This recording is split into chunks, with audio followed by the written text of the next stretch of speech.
What was the biggest creative challenge in translating such an abstract concept into a short film format?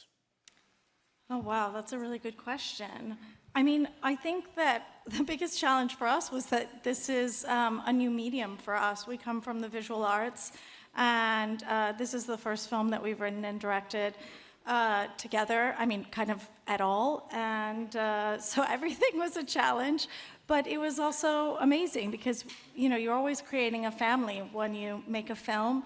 It's such a collaborative medium, and we're so lucky to have been able to do it together and to have had such a supportive team. Yeah, I don't think we could have done it if it wasn't for incredible producers, Violetta Kramer, Valentina Merli, and our incredible cast, especially Zara Mir, who's not here today because she just gave birth.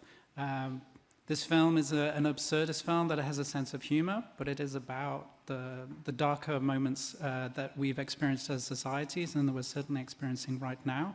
And condensing that all into 37 minutes, it is a little long for a short.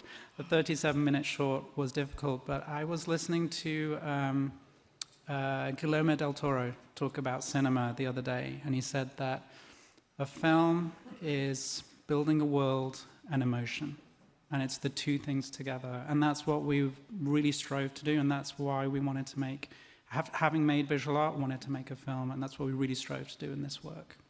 Next question will be in the room, number 354. Please state your outlet.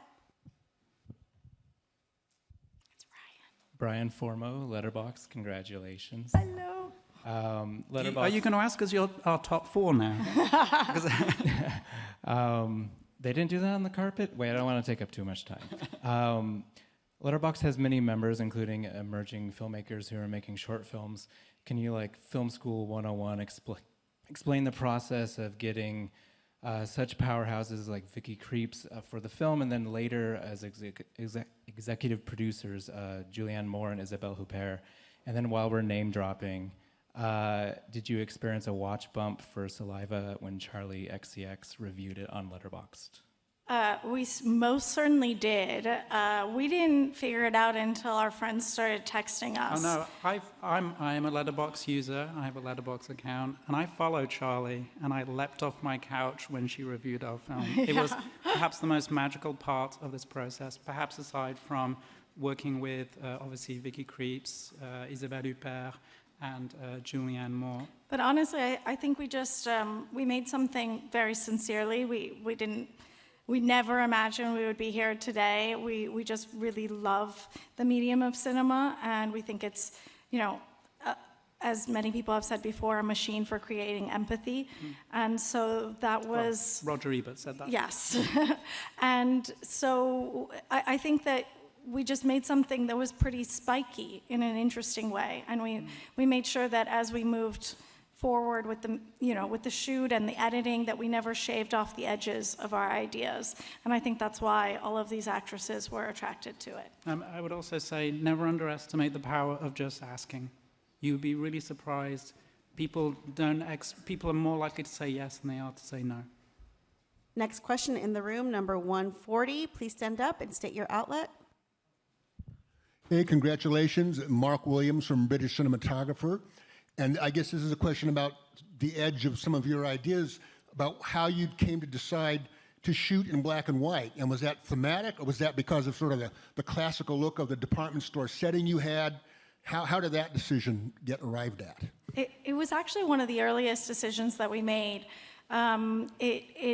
There are many black and white films that we love, but it also felt really appropriate to the subject matter. I mean, our film is set in a world where people are not allowed to kiss, and intimacy has sort of been, you know, expunged from the world, and so taking the color out of it also made a lot of sense. And you know, we also, coming from the visual arts, we start with pencil on paper, so it made sense to us to begin in black and white. And then we'd also say that there's a quality to black and white.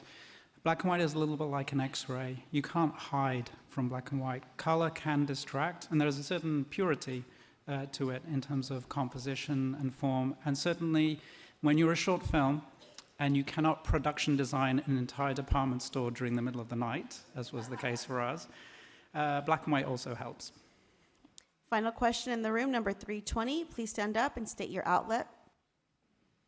Hello, my name is Emma Sasek with USA Today. Congratulations. I posed this question to the singers team right before you, but I mean, a tie, you don't see that every single day. How did that moment feel for you and just being part of Oscars history now?